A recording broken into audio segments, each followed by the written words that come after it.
CM ने कहा कि जो चारा खा गए वो जेल से बाहर आए हैं और मुस्लिमों के लिए आरक्षण की वकालत कर रहे हैं।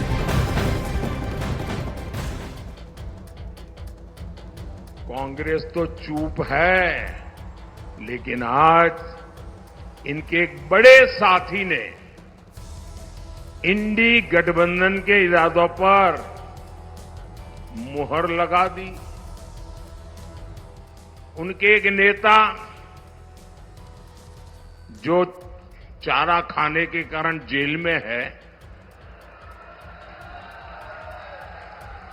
जो पशुओं का चारा खा गए और अदालत ने जिनको सजा दी है, अदालत ने उनको सजा दी है, सुप्रीम कोर्ट तक सबने मान्य किया कि इन्होंने भ्रष्टाचार किया है। ऐसे उनके सागरित और इनकी बेशर्मी देखो। वो अभी जमानत पे आए हैं बाहर तबीयत के कारण, जेल में कैद थे, कैदी है, गुनहगार है और अदालत ने उनको गुनहगार बना दिया है जी।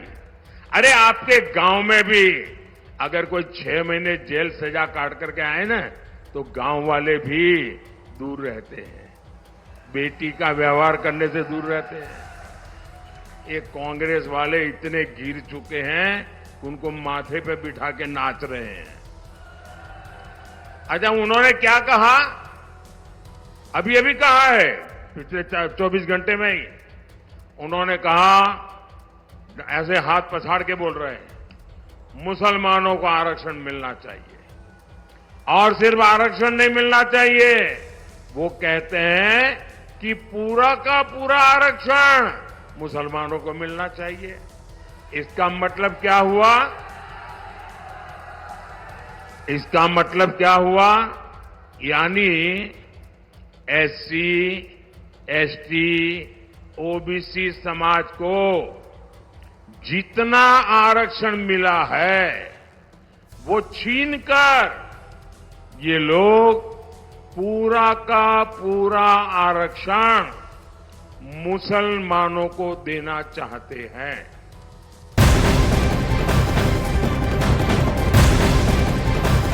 अब इससे पहले लालू यादव ने मुस्लिम आरक्षण का मुद्दा उठाया। लालू यादव ने खुलकर मुस्लिम आरक्षण की मांग कर दी है। लालू ने मुस्लिम आरक्षण का समर्थन भी किया है। लालू ने कहा कि मुसलमानों को भी आरक्षण मिलना चाहिए।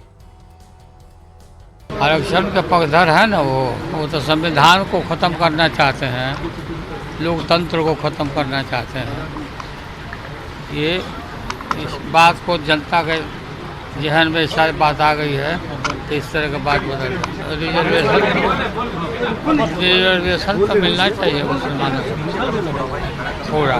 स्पष्ट तौर पर है, प्रधानमंत्री जी ने ये कहा है ओबीसी और अति पिछड़े के आरक्षण को काट के नहीं देना चाहिए। मंडल कमीशन में पिछड़ों को, अति पिछड़ों को आरक्षण देने की बात कही गई। लालू जी ने जब स्वयं मुख्यमंत्री थे, इन्होंने आरक्षण में मुसलमानों को डालकर धार्मिक उन्माद फैलाने का काम।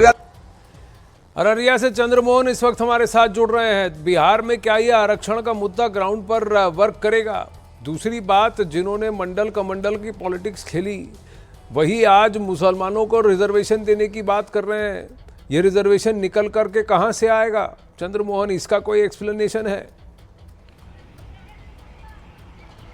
बिल्कुल, देखिए आनंद, सबसे पहले ये समझना होगा कि आज बिहार के 5 सीटों पर मतदान हो रहा है और जहां पर हम अररिया में मौजूद हैं, यहां 43% मुसलमान हैं और यहां से बीजेपी के सांसद जीत के जाते हैं, यहां से आरजेडी के उम्मीदवार महागठबंधन से चुनाव मैदान में हैं। साफ तौर पर और बाकी जो 3 और सीटें हैं वहां पर भी मुस्लिम वोट निर्णायक होता है। लालू यादव को यह लग रहा है कि कहीं ऐसा ना हो कि आने वाले दिनों में या फिर आज जो लगातार वोटिंग का प्रक्रिया चल रहा है, इसमें एमओआई का समीकरण कहीं ना कहीं लालू यादव का घसकते हुए नजर आ रहा है, टूटते हुए नजर आ रहा है। और लालू यादव यही वजह है कि लगातार मुस्लिम आरक्षण की बात कर रहे हैं। भले ही वो पूरे देश के परिप्रेक्ष्य अध्यक्ष की बात कर रहे हो, लेकिन उनका कहीं ना कहीं निशाना बिहार है। और साफ तौर पर बीजेपी के नेता भी यह दावा कर रहे हैं कि जो उनका कोर वोटर हुआ करते थे एमओआई समीकरण, उसमें कहीं ना कहीं सेंध लगते हुए नजर आ रहा है। और यही वजह है कि लालू यादव लगातार पिछले अगर 10 दिनों की बात करें तो वो लगातार आरक्षण की बात कर रहे हैं। हालांकि बीजेपी इसको लेकर हमलावर है और साफ तौर पर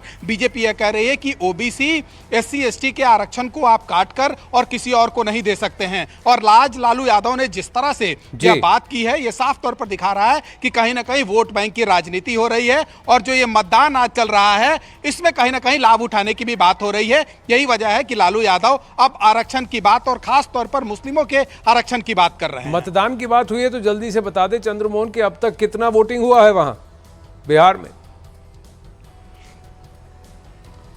बिल्कुल, देखिए अब तक जो आंकड़े सामने आए हैं उसमें साफ तौर पर जो आंकड़े बताए जा रहे हैं उसमें 34% से ऊपर मतदान हो चुका है। 5 जिले में मतदान हो रहा है और अब से पहले जो आंकड़ा आया था उसमें 30% से ऊपर मतदान हो चुके थे। हालांकि अभी मौसम इस इलाके में तो मौसम ठीक था, ऐसे में सुबह सुबह लोग जो हैं वो घरों से अपने निकल रहे थे, वोटिंग कर रहे थे। लेकिन एक बार फिर से अभी तेज धूप होने की वजह से लोगों की संख्या धीरे धीरे कम होने लगी है। हालांकि एक तस्वीर आपको हम दिखाने की कोशिश करेंगे फॉरबिसगंज का, जहां पर देखिए अभी भी लोग कतार में खड़े हैं। एक तरफ महिलाएं हैं, दूसरी तरफ पुरुष खड़े हैं और अपनी बारी का इंतजार कर रहे हैं। तो इसी तरह के तस्वीर लगभग बिहार में आज देखने को मिल रहा है, क्योंकि मौसम सुहाना हुआ है। हालांकि तेज धूप की वजह से लोगों को परेशानियों का सामना जरूर करना पड़ा था। तो ठीक मौसम रहता है तो फिर वोटिंग भी हो रही है। आप देखें तो कंसिस्टेंट वोटिंग है। 34% वोटिंग 5 सीटों में बिहार की हो चुकी है 1 बजे तक। चलिए खबरों का सिलसिला आगे बढ़ाते हैं। इस बीच कांग्रेस अध्यक्ष मल्लिकार्जुन खड़गे ने INDI गठबंधन के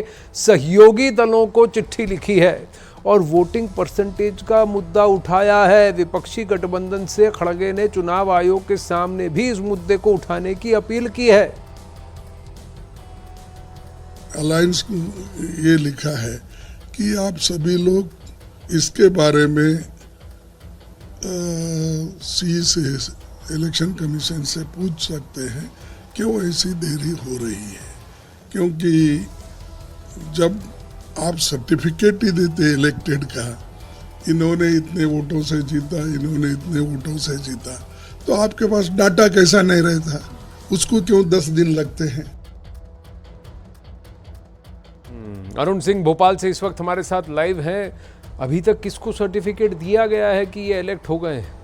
ये लॉजिक कहाँ से भिड़ा रहे हैं खड़गे जी? हाँ, ये प्रश्न उठ रहा है कि अपडेट, फिगर अपडेट 5 दिन बाद 10 दिन बाद क्यों हो रहे हैं? क्या ये चिंता का विषय? देखिए आनंद, मल्लिकार्जुन खड़गे ने इंडिया गठबंधन के जितने भी अध्यक्ष हैं, पार्टियां जो शामिल हैं, उनके सबको चिट्ठी लिखी है और सबको चिट्ठी लिखकर कहा है कि 11 दिन लग गए।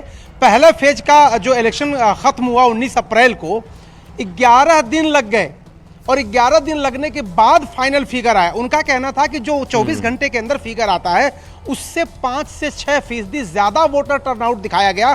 संदेह, शक सीधा सीधा वो जता रहे हैं कि कहीं कुछ गड़बड़ है और सारी पार्टियों से कह रहे हैं मिलजुल करके इस मुद्दे को उठाना पड़ेगा और तेजी से उठाना पड़ेगा। अब देखिए, पहले फेज के बाद जब बयानबाजी बीजेपी की तरफ से तेज हुई तो विपक्ष ने कहा कि ये उनका फ्रस्ट्रेशन है, चूंकि वोटिंग कम हुई, वो हार रहे हैं, इसलिए वो तमाम तरह की बातें कर रहे हैं। अब जब ये बातें कह रहा है विपक्ष, तब बीजेपी को यह मौका मिल गया कि जब विपक्ष हार रहा है तो ईवीएम पर फिर सवाल उठाना शुरू हो गया, आंकड़ों पर फिर सवाल उठाना शुरू हो गया। तो ईवीएम जो है वो किसी भी चुनाव में पिछले 3-4 चुनाव देख लीजिए, आरोप प्रत्यारोप तो लगते रहेंगे, लेकिन एक रिवाज था कि इलेक्शन कमीशन की तरफ से हर रोज प्रेस कॉन्फ्रेंस होती थी चुनाव को लेकर के, या अगले दिन होती थी और हर वेज का एक अपडेट हुआ करता था। इस बार वो हमें देखने को नहीं मिला है। हाँ, और कुछ देरी भी हुई है फिगर्स के अपडेशन पे। अखाड़ा में बने रहिए, मिलते हैं ब्रेक के बाद।